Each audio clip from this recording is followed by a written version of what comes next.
Hello and welcome. Today, we're diving deep into a really fascinating source, one that gives us a truly cosmic perspective on our relationships. It suggests that our deepest connections are actually part of a much bigger, hidden divine plan.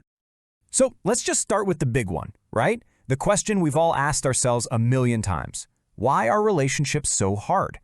We're all searching for that deep connection, that soul-level bond. But so often, what we find is just confusion and pain and misunderstandings. How can something that feels so fundamental to who we are be so incredibly difficult? Well, the material we're looking at today suggests the answer isn't just, psychological or about our childhoods. It proposes that our struggles in love, they're actually echoes of a cosmic conflict, a battle that spans galaxies and dimensions. So to really get what's happening in our love lives, we apparently have to look up, to the stars. Okay, so if our struggles are cosmic, what was the original plan supposed to be? According to this source, our souls were never created to be alone. There's actually this beautiful, intricate blueprint for connection that was woven into our very existence from the very, very beginning. It all starts with something called soul groups. The source describes these as huge collectives of souls that all popped into existence from the galactic central sun at the exact same time. You can almost think of it like a graduating class of souls. And they tend to incarnate together, which might explain why you sometimes meet someone and feel this instant, uncanny sense of familiarity. Now, within those big soul groups, things get even more interesting. We find what the source calls soulmates. And this isn't just some romantic, fluffy idea. It's a very specific kind of connection. It's described as a bond based on a six-dimensional consciousness, a level of love and friendship that is way beyond our normal, everyday physical reality. And then there's the ultimate connection. The source says twin flames aren't two separate souls that find each other. No, it's one single soul that chose to divide itself into two polarities, a masculine and a feminine, right before entering our 3D world. They are, quite literally, two halves of the same whole. So, if we have this amazing divine blueprint for connection, why is it so messy down here? Well, the source points a finger at one thing: deliberate, systematic sabotage by forces it calls the archons. But why would anybody want to interfere with love? Well, according to this source, when a twin flame pair reunites, the energy they create together is so incredibly powerful that it can actually speed up the spiritual liberation of an entire planet. It's basically a master key to breaking free. And if you're a force that thrives on control, well, that kind of power is your worst nightmare. And the source gets really specific about their strategy. It's not just random chaos, it's a playbook.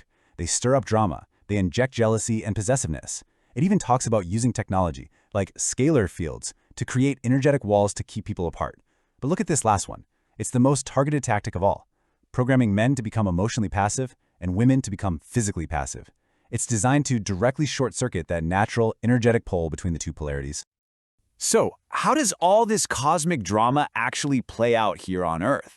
The source claims our planet has been put under a kind of quarantine, a matrix of control, designed specifically to stop these powerful soul connections from ever blossoming. And this control system is described as a two-pronged attack. First, you have vertical programming, which is all about cutting us off from our own soul, our own higher self. Then, there's horizontal programming, which specifically targets our relationships with each other. It warps the natural attraction between the masculine and feminine energies, which, according to the source, is enough to stall our entire collective evolution for thousands of years. And this really brings us to a critical point in the source material. It argues that the entire control structure, the whole thing, hinges on suppressing one thing above all else: divine feminine energy. The idea here is that by controlling this creative, life-giving sexual energy, you can keep an entire planetary system in a state of arrested development. But this isn't just about the problem, thankfully. It's also about the solution. And according to this source, the path to tearing down this whole control system starts with us reclaiming and healing our sacred connections. The source defines a sacred union as something way more than just a happy relationship. It's described as a powerful alchemical process. It's the complete merging of two people on every single level: physical, mental, emotional, spiritual. And when that happens, it creates an energy field so strong it can literally pierce the veil of control and open up a pathway to what it calls ascension, a state of much higher consciousness. And this is a really key point. The source emphasizes that this powerful union with another person can only really happen after we first create a union with ourselves. It lays out 4 simple but pretty profound steps to reconnect with our own soul, our I am presence. And it all starts with just being radically honest and allowing ourselves to feel everything without any judgment. And this brings us right to the heart of the matter. This whole journey of inner and outer union, it isn't just for our own personal happiness. According to this source, it is the primary engine for changing the entire planet. So when these sacred connections are actually formed, they do way more than just create a personal little bubble of love. The source says they generate a crazy powerful energy field. They call it a Clifford torus, which is like a self-sustaining vortex of energy. And that vortex actively breaks down the control structure. This is what allows divine feminine energy to be channeled back onto the planet, healing deep trauma, and literally sending waves of harmony out across the entire globe. So what's the ultimate goal of all this evolution?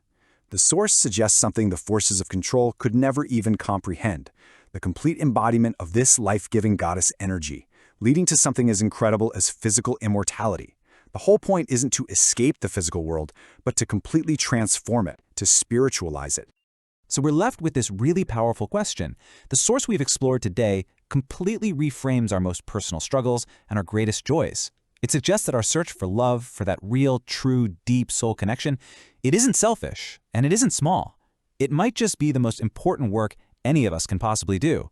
What if healing our relationships really is the key to healing the entire world?